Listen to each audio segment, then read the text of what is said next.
वर्ष 2025 की जल प्रलय में क्षतिग्रस्त होकर बह गया प्रेमनगर क्षेत्र का महत्वपूर्ण पुल अभी तक पूरी तरह तैयार नहीं हो पाया। पुल पर मरम्मत एवं पुनर्निर्माण कार्य जारी है, लेकिन मौजूदा स्थिति को देखते हुए स्थानीय लोगों को आशंका है कि मानसून से पहले निर्माण कार्य पूरा नहीं हो सकेगा। यह पुल प्रेमनगर, सैलाकुई, हरबटपुर, विकास नगर और पांवटा साहिब को जोड़ने वाला महत्वपूर्ण संपर्क मार्ग है। पिछले वर्ष पुल क्षतिग्रस्त होने के बाद क्षेत्रवासियों, व्यापारियों, विद्यार्थियों और नौकरी पेशा लोगों को भारी परेशानियों का सामना करना पड़ा था तथा लोगों को कई किलोमीटर अतिरिक्त दूरी तय करनी पड़ी थी। स्थानीय नागरिकों का कहना है कि यदि मानसून से पहले पुल चालू नहीं हुआ तो बरसात के दौरान एक बार फिर यातायात बाधित होने और लोगों को गंभीर समस्याओं का सामना करना पड़ सकता है। क्षेत्रवासियों ने प्रशासन और संबंधित विभाग से निर्माण कार्य में तेजी लाकर पुल को जल्द से जल्द यातायात के लिए शुरू करने की मांग की है। मैं इस वक्त हूँ देहरादून के प्रेमनगर में, जहाँ पर पिछली बरसात में ये पुल आप देख रहे हैं। ये पुल पिछली बरसात में बह गया था और इस पुल के बहने से लोगों को बहुत दिक्कत हुई थी। आम जन का संपर्क यातायात से लगभग टूट गया था और आज गूंज केसरी इस बात का यहाँ पर निरीक्षण और जायजा करने के लिए आया है कि बरसात 15 तारीख के बाद शुरू होने वाली है और 15 तारीख के बाद जब बरसात शुरू होगी तो अगर बरसात पिछली 2000 अगर हम 25 की बात करें तो जिस तरह से 2025 में बरसात बहुत ज़्यादा हुई थी और बरसात इस पुल को बहा करके ले गई थी, टूट गया था, बीच में संपर्क टूट गया था। आप टुकड़ा देख सकते हैं, ये वही वाला पोर्शन है जो डैमेज हुआ था, जो टूट गया था। अब इसमें विकास कार्य चल रहे हैं। ये पुल अभी यहाँ पर ये वो पोर्शन है जो क्षतिग्रस्त हुआ था और क्षतिग्रस्त होने के बाद संपर्क पूरी तरह से टूट गया था और अब इसमें जो काम चल रहा है, जो अभी हमने यहाँ निरीक्षण जो टीम करने के लिए आई है, वो निरीक्षण ये करने के लिए आई है कि 15 जून के बाद मॉनसून शुरू होने वाला है। आज तारीख हो गई है 9 और सुबह के बजे हैं लगभग 8। अब ऐसी कंडीशन में अगर इस मॉनसून में 15 तारीख के बाद अगर मॉनसून आता है तो क्या ये जो विकास कार्य चल रहे हैं और इस पुल को स्लाइड करके आगे सामने अगर आप देखेंगे तो सामने की तरफ वो जो पोर्शन आपको इधर से दिखाई दे रहा है, यहाँ से बीच में जो गैप है इसको यहाँ से सरका करके उसके साथ जोड़ा जाएगा और फिर उसके बाद इसको एक लेवल दे करके वापस यहाँ से नीचे सड़क के माध्यम से जोड़ा जाएगा। खैर, यहाँ तक तो ठीक है कि विकास कार्य चल रहे हैं और इसको तेजी से करने की कोशिश भी की जा रही है, लेकिन सबसे बड़ी चुनौती इस बात की हो रही है कि आज 9 तारीख हो गई है और 15 तारीख के बाद मॉनसून आना तय है। लेकिन अगर मॉनसून से पहले ये पूरा पुल नहीं जोड़ा जाता है या ये काम पूरा नहीं होता है तो फिर क्या होगा? क्योंकि बरसात जैसे ही आरंभ होगी तो मुझे तो नहीं लगता कि ये कार्य पूरा हो जाएगा।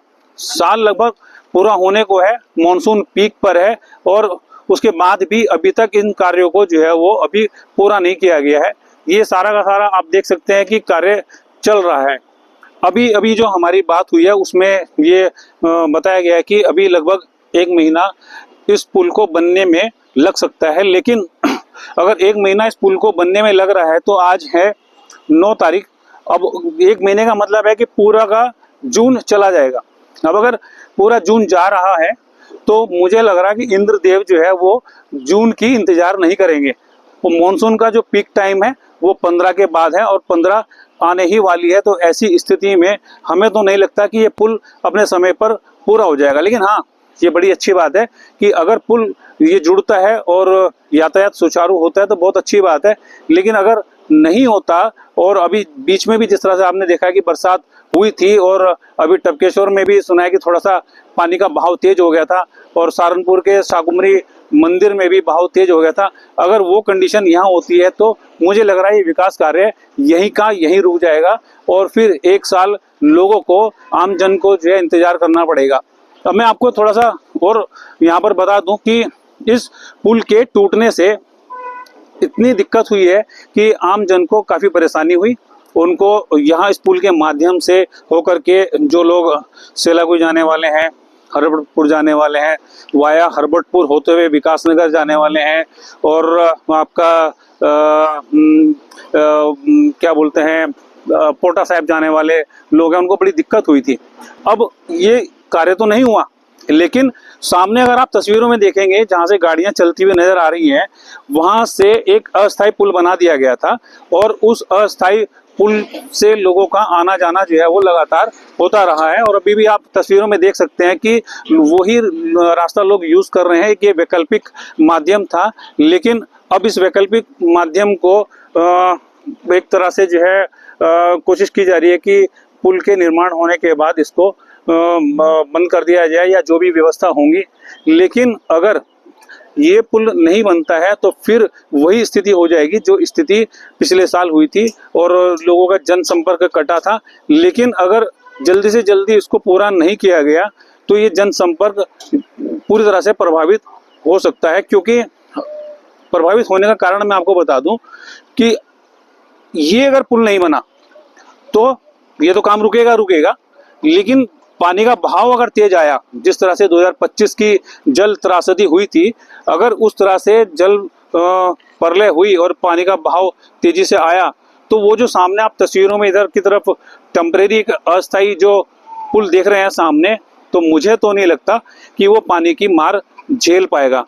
आज टीम गूंज केसरी का ये निरीक्षण था प्रेमनगर के इस पुल के लिए, और हमने देख लिया है कि यहाँ पर अभी फिलहाल विकास कार्य चल रहे हैं। लेकिन अभी सबसे बड़ी जो चुनौती इस पुल वाले मामले में, इस पुल के प्रकरण में बनने में जो आएगी, वो चुनौती सबसे बड़ी ये रहेगी कि 15 तारीख के बाद बरसात आनी है। अब देखते हैं कि शासन, प्रशासन और कार्यदायी संस्थाएं इस पुल को कितनी से जल्दी बनाती हैं, ताकि आम जन को परेशानी ना हो, कार्य समय से पूरा हो। गूंज केसरी के लिए प्रेमनगर से राजू ठाकुर।